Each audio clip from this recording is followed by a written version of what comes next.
Umat Islam wajib mengimani adanya alam kubur. Alam kubur merupakan bagian dari kehidupan akhirat. Di alam kubur manusia akan diberi ganjaran berupa siksa kubur atau nikmat kubur sesuai dengan amal ibadahnya di dunia. Adanya kehidupan dalam kubur ini juga telah diisyaratkan dalam surat Yasin ayat 52, yang artinya, mereka berkata, celakalah kami, siapakah yang membangkitkan kami dari tempat tidur kami, yaitu kubur. Lalu dikatakan kepada mereka, inilah yang dijanjikan Allah Subhanahu wa Ta'ala yang Maha Pengasih dan benarlah para rasulnya. Quran surat Yasin ayat 52. Kemudian berkenaan dengan hal ini Ibnu Taimiyah berkata, nantinya ruh akan dikembalikan ke jasad pada saat diberi pertanyaan kubur. Selain itu, menurut jumhur ulama, jasad yang diberi pertanyaan kubur nanti tanpa disertai ruh. Sebagian lagi menyatakan bahwa pertanyaan kubur akan diberikan kepada ruh dengan jasadnya. Pendapat ini dikemukakan oleh Ibnu Masrah dan Ibnu Hazm. Nah, masih dalam hal yang sama tentang azab kubur, Ahmad bin Al-Qasim berkata dalam riwayatnya, aku pernah bertanya, hai Abu Abdullah, apakah kami mengakui munkar dan nakir dan semua riwayat tentang azab kubur? Abu Abdullah radhiyallahu anhu kemudian berkata, siapa saja yang meninggal dunia dan berhak mendapat siksa akan mendapat bagiannya, baik ia dikubur ataupun tidak, meski jasadnya dimakan binatang buas, terbakar hingga menjadi abu, dan terbang di udara, disalib, atau tenggelam di lautan. Azab dan nikmat akan menimpa ruh dan jasadnya sebagaimana yang menimpa di alam kubur. Nah, dari penjelasan tersebut maka dipastikan siksa kubur itu nyata adanya bagi orang yang durhaka dan ingkar kepada Allah Subhanahu wa Ta'ala. Karena itu, pada pembahasan kali ini kita akan membahas bentuk siksa kubur dan hal-hal yang menyelamatkan darinya. Sebelum kalian melanjutkan video ini, ada bagusnya jika kalian klik tombol subscribe dan nyalakan notifikasinya agar kalian mendapat info terbaru dari video kami. Kubur merupakan persinggahan pertama dari persinggahan-persinggahan akhirat. Setelah manusia mati dan hidupnya terputus, maka dia akan pindah ke akhirat melalui jalan persinggahannya yang pertama, yaitu alam kubur. Tujuannya agar memulai mendapatkan balasan atas amal perbuatannya di dunia. Seorang muslim wajib beriman bahwa azab kubur merupakan perkara yang hak, yang memang benar adanya. Hal itu juga dipertegas dengan pertanyaan Aisyah kepada Rasulullah Shallallahu Alaihi Wasallam, yang mana Aisyah radhiyallahu anha bertanya tentang azab kubur. Lalu Rasulullah Shallallahu Alaihi Wasallam menjawab bahwa azab kubur pasti ada. Hadis riwayat Bukhari dalam kitab Al-Janaiz. Nah, selain itu Imam Bukhari dan Muslim meriwayatkan hadis sahih dari Ibnu Abbas radhiyallahu anhu bahwa Rasulullah Shallallahu Alaihi Wasallam pernah melewati dua kuburan. Sabda beliau, sesungguhnya kedua penghuni kubur ini benar-benar disiksa. Keduanya disiksa bukan disebabkan dosa besar. Yang pertama disiksa karena tidak membersihkan istinjak, yaitu setelah kencing. Sedangkan yang lainnya disiksa karena suka mengadu domba. Selanjutnya, beliau Shallallahu Alaihi Wasallam meminta diambilkan dahan pelepah korma dan dibelah jadi dua bagian untuk diletakkan di atas kedua kuburan itu. Lantas, Rasulullah Shallallahu Alaihi Wasallam bersabda, semoga Allah meringankan siksa keduanya sebelum dahan korma ini mengering. Kemudian siksa kubur menimpa jasad dan ruh. Siksa kubur akan menimpa ruh dan jasad. Ibnul Qayyim rahimahullah berkata, ketahuilah madhab salaful ummah dan para imam sunnah bersepakat bahwa seorang hamba setelah mati berada dalam nikmat atau azab di alam kubur, dan demikian itu menimpa ruh dan jasadnya. Hal ini dijelaskan dalam kitab Ar-Ruh Ibnul Qayyim. Ditegaskan pula dalam hadis-hadis berikut ini bahwa dari Anas bin Malik radhiyallahu anha, seseorang wanita berkulit hitam, tukang sapu masjid, meninggal dunia lalu dikubur pada malam hari. Kemudian diberitahukan kepada Rasulullah Shallallahu Alaihi Wasallam. Lalu beliau bersabda, sesungguhnya kuburan ini dipenuhi dengan kegelapan bagi penghuninya, dan Allah Subhanahu Wa Taala memberi cahaya pada kuburan itu dengan sholatku atas mereka. Maka beliau mendatangi kuburannya dan sholat di sana. Hadis riwayat Bukhari dan Muslim. Dan masih dalam tentang azab kubur dijelaskan juga dari Ibnu Abbas radhiyallahu anhu. Ia berkata, pada suatu hari ketika Sa'ad bin Mu'adz dikubur, maka Nabi Shallallahu Alaihi Wasallam duduk di hadapan kuburannya lalu bersabda, seandainya seseorang bisa selamat dari siksa kubur atau pertanyaan di alam kubur, maka Sa'ad bin Mu'adz pasti selamat darinya. Namun dia dihimpit dengan sekali himpitan, kemudian dilonggarkan darinya. Hadis riwayat At-Tabrani. Kemudian alam kubur itu menakutkan. Dijelaskan dalam sebuah riwayat dari Hani radhiyallahu anhu, bekas budak Utsman bin Affan radhiyallahu anhu berkata, kebiasaan Utsman radhiyallahu anhu jika berhenti di sebuah kuburan, beliau menangis sampai membasahi janggutnya. Lalu beliau radhiyallahu anhu ditanya, disebutkan tentang surga dan neraka, tapi engkau tidak menangis, namun engkau menangis dengan sebab ini, melihat kubur. Mengapa demikian? Beliau pun menjawab, sesungguhnya Rasulullah Shallallahu Alaihi Wasallam bersabda, yang artinya kubur adalah persinggahan pertama dari persinggahan-persinggahan di akhirat. Bila seseorang selamat dari keburukannya, maka setelahnya lebih mudah darinya. Bila seseorang tidak selamat dari keburukannya, maka setelahnya lebih berat darinya. Rasulullah Shallallahu Alaihi Wasallam juga bersabda, aku tidak melihat suatu pemandangan pun yang lebih menakutkan daripada kubur. Hadis riwayat Tirmidzi dan Ibnu Majah. Kemudian karena fase setelah kubur ini lebih mudah bagi yang selamat, maka ketika melihat surga yang disiapkan oleh Allah Azza wa Jalla dalam kuburnya, seseorang mukmin mengatakan, "Ya Rob, segerakanlah kiamat agar aku kembali ke keluargaku dan hartaku." Sebaliknya, orang-orang kafir ketika melihat azab pedih yang disampaikan Allah Azza wa Jalla baginya, ia berseru, "Ya Rob, janganlah kau datangkan kiamat, karena yang akan datang setelahnya lebih pedih siksaannya dan lebih menakutkan." Kemudian, untuk sebab-sebab siksa kubur. Sebab-sebab yang menjadikan seseorang mendapatkan siksa kubur ada dua bagian, yaitu bagian mujmal atau global dan mufassal, yaitu rinci.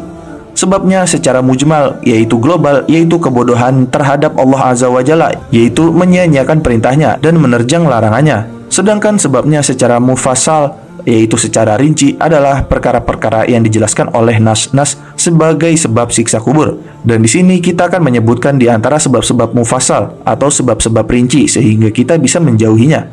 Yang pertama yaitu namimah, menyampaikan perkataan seseorang kepada orang lain untuk merusak hubungan mereka. Kedua, tidak menutupi diri ketika buang hajat. Ketiga, gulul, yaitu mengambil harta rampasan perang sebelum dibagi oleh imam. Keempat, dusta.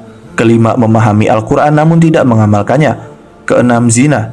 Ketujuh, riba.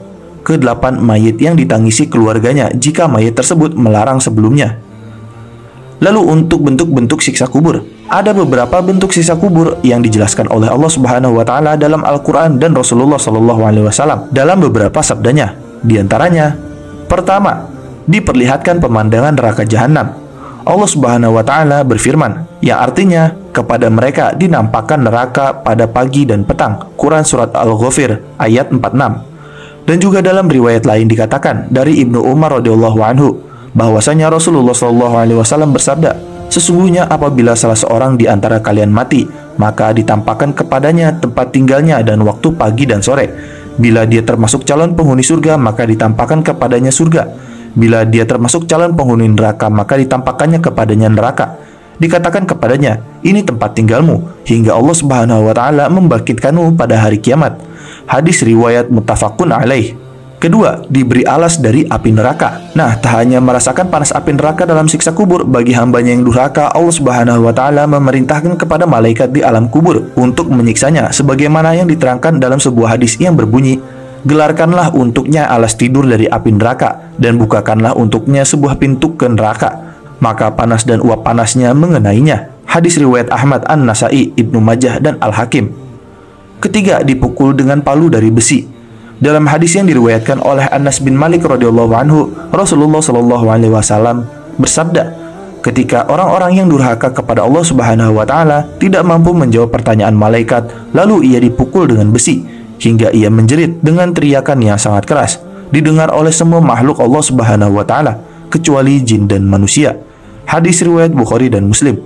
Keempat, disempitkan kuburnya sampai tulang-tulang rusuknya saling bersilangan. Dalam hadis Al-Bara bin Azib radhiyallahu anhu yang hadisnya cukup panjang, Rasulullah Shallallahu alaihi wasallam menceritakan tentang orang kafir setelah mati. Gelarkanlah untuknya alas tidur dari api neraka, bukakanlah untuknya sebuah pintu ke neraka. Panas dan uap panas neraka pun mengenainya. Lalu disempitkan kuburnya sampai tulang-tulang rusuknya berimpitan. Kemudian datanglah kepada seseorang yang jelek wajahnya, jelek pakaiannya, dan busuk baunya. Orang itu berkata, "Bergembiralah engkau dengan perkara yang akan menyiksamu. Inilah hari yang dahulu engkau janjikan dengannya di dunia." Dia bertanya, "Siapakah engkau?" "Wajahmu adalah wajah yang datang dengan kejelekan." Orang itu menjawab, "Aku adalah amalanmu yang jelek." Dia pun kemudian berkata, "Wahai Robku, jangan engkau datangkan hari kiamat." Hadis riwayat Ahmad, An-Nasai, Ibnu Majah, dan Al-Hakim. Kelima, dirobek-robek mulutnya, dimasukkan ke dalam pembakaran, dipecah kepalanya di atas batu. Ada pula yang disiksa di sungai darah. Bila mau keluar dari sungai itu, mulutnya dilempari batu. Nah, hal ini dijelaskan dalam hadis. Rasulullah Shallallahu alaihi wasallam berkata kepada Jibril dan Mikail alaihi salam, sebagaimana disebutkan dalam hadis yang panjang, "Beritahukanlah kepadaku tentang apa yang aku lihat." Keduanya menjawab, "Ya, adapun orang yang engkau lihat dirobek mulutnya, dia adalah pendusta. Dia berbicara dengan kedustaan, lalu kedustaan itu dinukil darinya sampai tersebar luas, maka dia disiksa dengan siksaan tersebut hingga hari kiamat. Adapun orang yang engkau lihat dipecah kepalanya, dia adalah orang yang telah Allah ajari Al-Quran, namun dia tidur malam dan tidak bangun untuk sholat malam. pada siang hari pun dia tidak mengamalkannya, maka dia disiksa dengan siksaan itu hingga hari kiamat. Adapun yang engkau lihat orang yang disiksa dalam tanur, mereka adalah pezina. Adapun orang yang engkau lihat di sungai darah, dia adalah orang yang makan harta dari hasil riba. Hadis riwayat Bukhari. Keenam, azab kubur dengan dibelit ular dan dicabik-cabik ular ganas.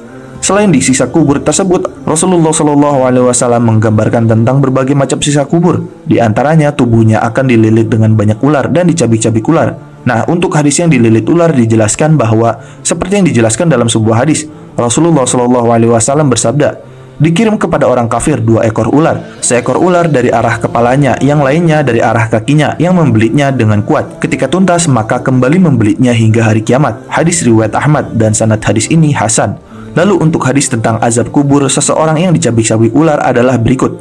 Rasulullah SAW bersabda, tiba-tiba aku melihat para wanita payudara-payudara mereka dicabik-cabik oleh ular yang ganas. Aku bertanya, ada apa dengan mereka? Malaikat menjawab, mereka adalah para wanita yang tidak mau menyusui anak-anaknya tanpa alasan dibenarkan oleh syariat.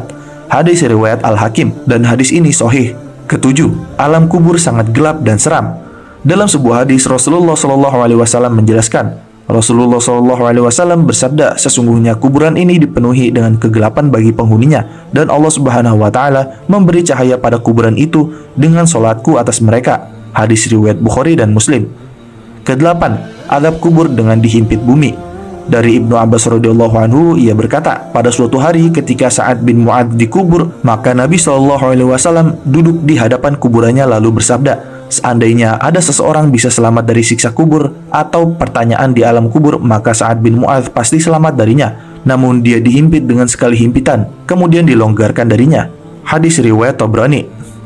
Kesembilan, azab kubur dengan ditenggelamkan ke bumi. Rasulullah SAW bersabda, ketika seseorang sedang berjalan mengenakan pakaian mewah sambil merasa bangga diri, sedang rambutnya tersisir dengan baik, tiba-tiba Allah Subhanahu wa Ta'ala tenggelamkan ke bumi, dan dia dalam keadaan sekarat hingga hari kiamat. Hadis riwayat Bukhari. Kesepuluh, ditemani wujud yang mengerikan. Rasulullah SAW menggambarkan siksa kubur yang akan diterima kafir di alam kubur. Kelak mereka akan ditemani amalan buruk yang menyerupai wujud yang mengerikan. Rasulullah SAW bersabda, datanglah kepadanya seseorang yang jelek wajahnya, jelek pakaiannya, dan busuk baunya. Dan dia berkata, bergembiralah engkau dengan perkara yang akan menyiksamu. Inilah hari yang dahulu engkau dijanjikan dengannya di dunia. Maka dia, orang yang mendapat azab kubur, bertanya, siapakah engkau? Wajahmu adalah wajah yang datang dengan kejelekan. Dia menjawab, aku adalah amalanmu yang jelek. Maka orang yang mendapat azab kubur berkata, wahai Rabbku, jangan engkau datangkan hari kiamat, karena ia tahu kesudahannya adalah di neraka. Hadis riwayat Ahmad, An-Nasai, Ibnu Majah, dan Al-Hakim. Kemudian hal-hal yang menyelamatkan dari siksa kubur. Perkara yang akan menyelamatkan seseorang dari azab kubur atau siksa kubur adalah orang yang mempersiapkan dirinya sebelum menghadapi kematian yang datang tiba-tiba. Di antara persiapan menghadapi maut adalah segera bertaubat, menunaikan kewajiban syariat, memperbanyak amal soleh, memperbaiki akidah, berjihad, berbuat baik pada orang tua, menyambung silaturahmi, dan amal-amal soleh lainnya. Dengan amalan tersebut, Allah Azza wa Jalla memberikan jalan keluar dari tiap kesulitan dan kesusahan. Selain itu, kita juga bisa membaca surat Al-Mulk sebelum tidur untuk mencegah siksa kubur. Dan juga beberapa hal lainnya juga dijelaskan tentang orang-orang yang diselamatkan dari siksa kubur, yang mana sebagai berikut, yaitu memohon perlindungan kepada Allah dari fitnah dan azab kubur. Fitnah atau ujian dan azab kubur adalah masalah besar, sehingga Rasulullah SAW memohon perlindungan dari hal itu, baik dalam sholat maupun di luar sholat. Beliau pun sangat menekankan kepada umatnya untuk memohon perlindungan kepada Allah Subhanahu wa Ta'ala dari segala fitnah dan azab kubur. Nah, orang-orang yang terpelihara dari ujian dan siksa kubur atau azab kubur, yaitu sebagian kaum mukminin yang melakukan amal-amal besar atau tertimpa musibah besar, akan terjaga dari fitnah atau ujian dan azab kubur.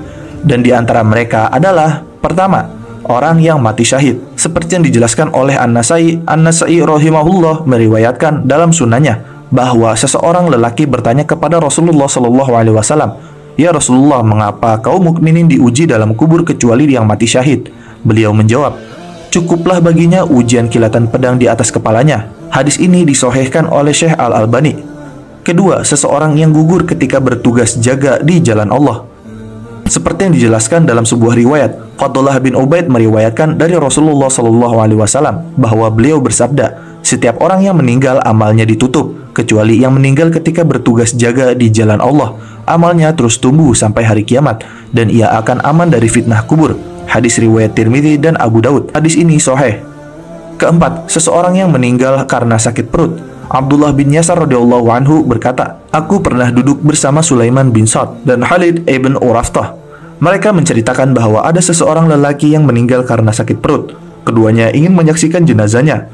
Salah satunya mengatakan kepada yang lain, bukankah Rasulullah SAW bersabda, orang yang meninggal karena sakit perut tidak akan diazab di dalam kubur? Yang satunya menjawab, engkau benar. Hadis riwayat An-Nasai dan Tirmidzi, disahihkan oleh Syekh Al-Albani. Dan demikian adalah pembahasan mengenai bentuk-bentuk siksa kubur dan hal-hal yang menyelamatkan darinya. Jangan lupa like, share, dan subscribe. Jangan lupa komen di bawah tentang pendapat kalian di video kami kali ini. Sampai jumpa di video kami berikutnya.